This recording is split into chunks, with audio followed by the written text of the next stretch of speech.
애굽의 총리가 되어 경제 대국으로 만든 요셉을 모르는 애굽의 바로 곧 통치하는 애굽에 사는 이스라엘 자손의 번성을 염려했습니다. 그는 이스라엘의 번성을 막기 위해서 국고성 비돔과 람셋을 건축하게 하는 등의 고역을 치르게 했습니다. 고급 기술을 습득하는 것을 막고 흙 이기기와 벽돌 굽기와 농사의 여러 가지 일들을 심히 엄하게 시켰습니다. 그러나 이스라엘 자손은 학대를 받을수록 하나님의 은혜로 더욱 번식하고 창성했습니다. 애굽의 통치자는 깨닫고 회개할 만도 한데 오히려 더 악랄한 정책을 시행했습니다. 잔악한 정복자다운 처사였습니다. 사람이란 생긴 대로 하게 마련이므로 기도와 말씀과 순종으로 자기를 잘 만들어야 합니다. 애굽의 왕은 북어 강병인 애굽에서 분야별로 최고의 스승들에게서 진즉에 최고 통치자가 되는 교육과 훈련을 받았습니다. 그러나 전쟁을 벌여 무수한 살상과 가정 파괴와 약탈과 방화 같은 잔악한 범죄나 저지르고 이스라엘의 씨를 말리려는 교활한 잔악 정책이나 폈습니다. 각종 지식은 인격 성장과 영적 성장에는 별로 도움이 되지 않는 것입니다. 그런 통치자에게 빌붙어서 불법과 범법과 편법과 악법 제정과 괴계와 거짓과 사기를 동원하여 부귀의 영화를 누리면서 위세와 교만을 부리는 관리들과는 거리가 먼 믿음의 사람인 히브리 산파들의 지혜에 비춰볼 때 애굽 왕은 미련하기 짝이 없는 통치자이었습니다. 통치자라면 이스라엘을 학대할수록 더 번성하는 기이한 현상이 벌어지면 좀 뭔가 생각도 해보고 정책을 바꿀 만도 한데 오히려 더욱더 극악을 벌었습니다. 도저히 잘 될 수 없는 악조건에서 잘 되는 것을 보면 이스라엘이 믿는 하나님에 대해서도 생각해 볼 것 같은데 미련한 고집과 오기만 부렸습니다. 온갖 머리를 짜내던 애굽 왕은 드디어 잔인무도한 정책을 생각해 냈습니다. 그는 히브리 산파인 시브라와 부하에게 히브리 여인을 위해 조상할 때 나마가 출생하면 죽이고 여아가 출생하면 살게 두라라고 엄명했습니다. 이 잔인무도한 정책은 당시의 세계적인 국가의 통치자와 정계와 학교와 종교교의 지도자들의 세상적인 지혜의 소산이었습니다. 고린도전서 1장 20절을 보면 지혜 있는 자가 어디 있느냐?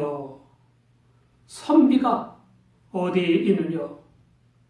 이 세대의 변사가 어디 있느냐? 하나님께서 이 세상의 지혜를 미련케 하신 것이 아니냐라고 했습니다. 사람들은 지혜나 지식, 웅변과 아첨과 뇌물 공여 등의 수완을 뽐내며 살아가는데 실상 그들의 생활을 조금만 주의 깊게 관찰해 보면 역시 하나님의 말씀이 지당하다는 생각을 할 수밖에 없습니다. 세상의 지혜나 지식, 경험이나 죄악의 수완 등은 하나님의 뜻을 깨닫는 데에는 별 도움이 되지 않습니다. 지혜와 지식을 갖췄다고 자부하는 애굽 왕과 현관 대작들과 종교 지도자들은 학대를 하면 할수록 더욱더 번식하고 장성하는 이스라엘을 보고 그들과 함께 하시며 역사하시는 하나님의 손길을 보아야 하는데 쓸데없는 걱정만 했습니다.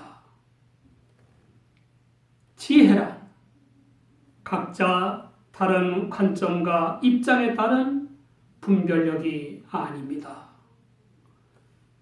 생사 화복의 주관자요 우주 만물의 선지자이신 여호와 하나님 편에 서서 보다 더 값진 것, 보다 더 두려워할 것, 보다 더 중요한 일, 보다 더 먼저 할 일 등을 분별하여 행하는 능력입니다. 시편 111편 10절을 보면 여호와를 경외함이 곧 지혜의 근본이라. 그 계명을 지키는 자는 다 좋은 지각이 있나니 여호와를 찬송함이 영원히 있으리로다 라고 했습니다. 히브리 3파인 십브라와 부하는 죽느냐 사느냐 하는 매우 심각한 고민에 빠지게 되었습니다.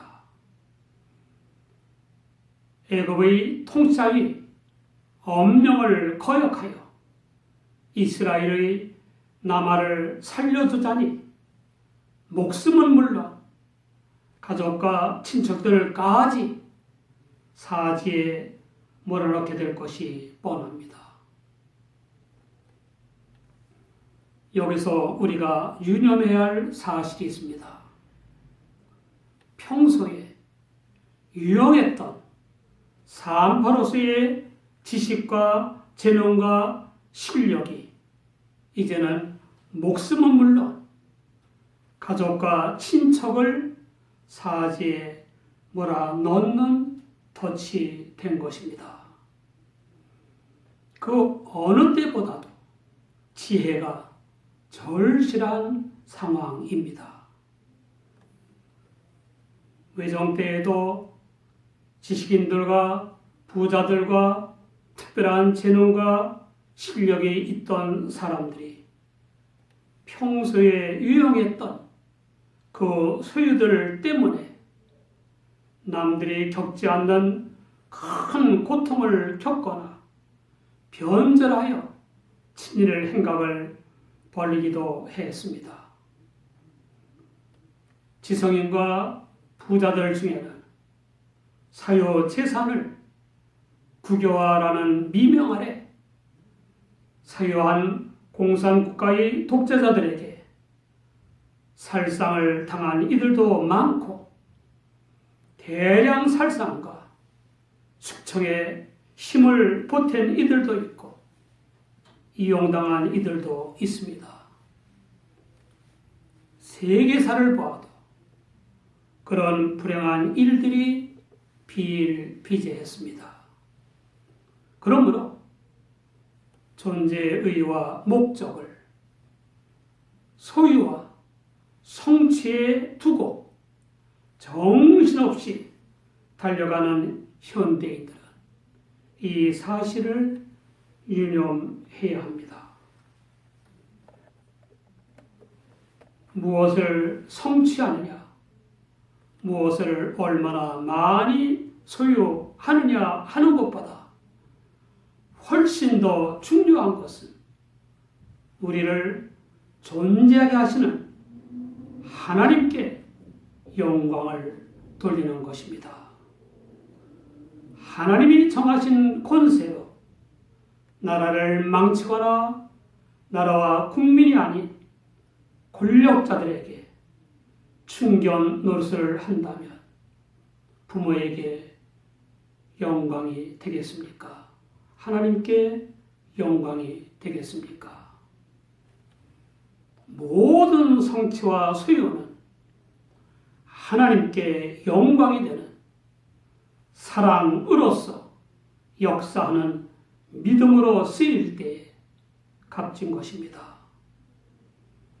가족과 친척을 위한 사랑이든 이웃과 정치인들을 위한 사랑이든 국가를 위한 사랑이든 간에 상관없습니다.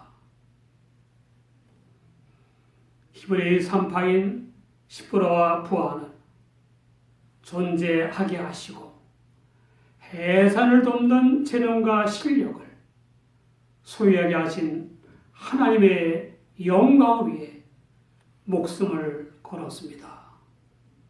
두 산파는 자기들을 죽일 수도 있는 애굽의 통치자도 두려워했지만 목숨과 영혼까지 지옥에 멸하시는 하나님을 훨씬 더 두려워했습니다. 마태복음 10장 28절에 몸은 죽여도 영혼은 능히 죽이지 못하는 자들을 두려워하지 말고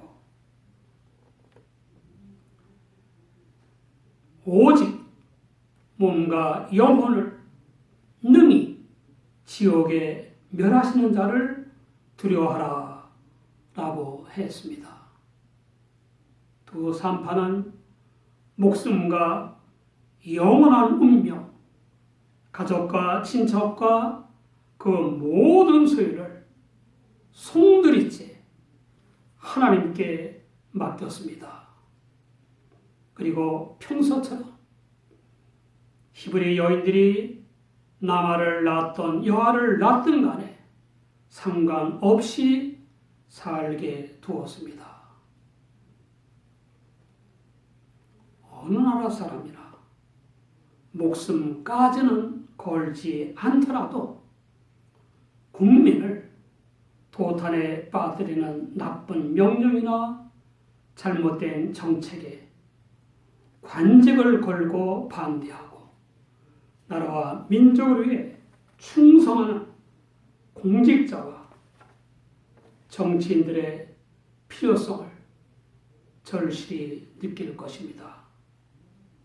히브리 산파인 시브라와 부하의 거역을 한 애굽의 통치자가 대노하여 그들을 소환해서 문책했지만 하나님을 믿는 두 산파는 지혜로운 답변으로 위기를 모면했습니다.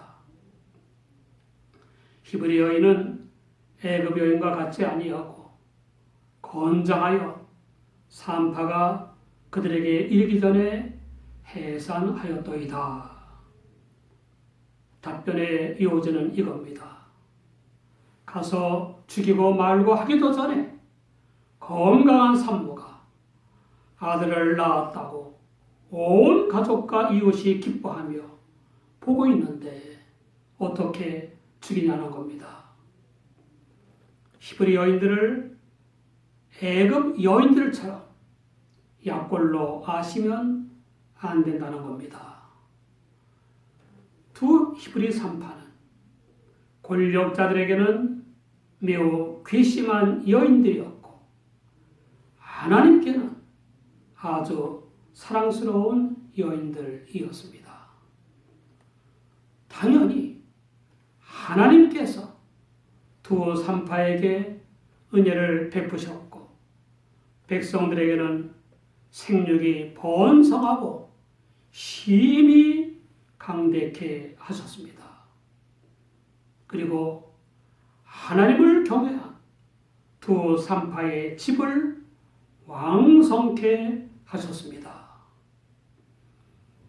목숨을 걸면서까지 하나님을 경외하는 믿음의 지혜를 따르는 행동은 반드시 하나님의 풍성한 은혜와 복을 받는 것입니다. 사람들이 하나님의 은혜와 복을 받지 못하는 이유가 있습니다. 하나님의 말씀보다 세상의 소리를 더 크게 듣기 때문에 하나님의 은혜와 복을 받지 못하는 것입니다. 목숨뿐만 아니라 영혼을 지옥에 멸하시는 하나님보다 권력자들을 더 무서워하는 사람도 하나님의 은혜와 복을 받지 못합니다. 이런 사람들은 하나님의 영광보다는 자기 안위와 이해관계를 더욱 중요시합니다. 이 어리석은 사람들의 결과는 책망이나 징계입니다. 그래도 깨닫고 회개치 않으면 갑작스러운 재앙과 멸망을 당하게 되는 것입니다. 애굽의 통치자는 깨닫기는커녕 자신의 악행을 더욱더 심화시켜 나아갔습니다. 이번에는 모든 신하와 백성들에게 출생하는 이스라엘 남아들을 다 하수에 던져 버리라는 명령을 내렸습니다. 신인 줄 착각하는 악랄한 통치자인 그는 악 위에 악으로 하나님의 진노 위에 진노를 쌓아 나갔습니다. 도중이라도 회개하고 하나님을 믿어야 했습니다. 때로 한순간의 지혜로운 믿음의 결단이 현세에서의 복과 영생의 복을 누리게 해줍니다. 여러분, 나 같은 살인마도 예수님이 사랑하셔서 피 흘려 죽으셨습니다.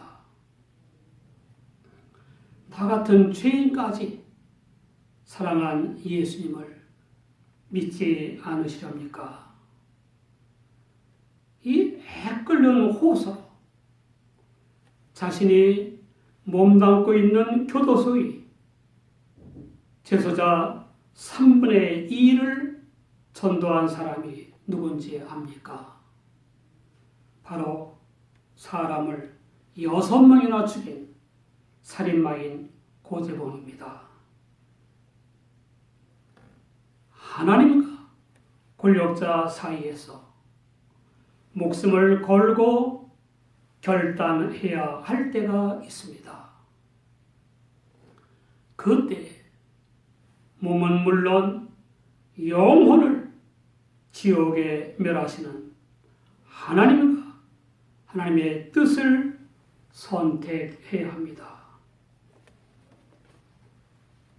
목숨이 걸린 위기의 때만 아니라 평소에 가정과 교회, 직장과 사회, 나라와 민족을 위한 일을 성취한 것과 소유로 자신이나 어떤 인간이 아니라 하나님께 영광을 돌려야 합니다.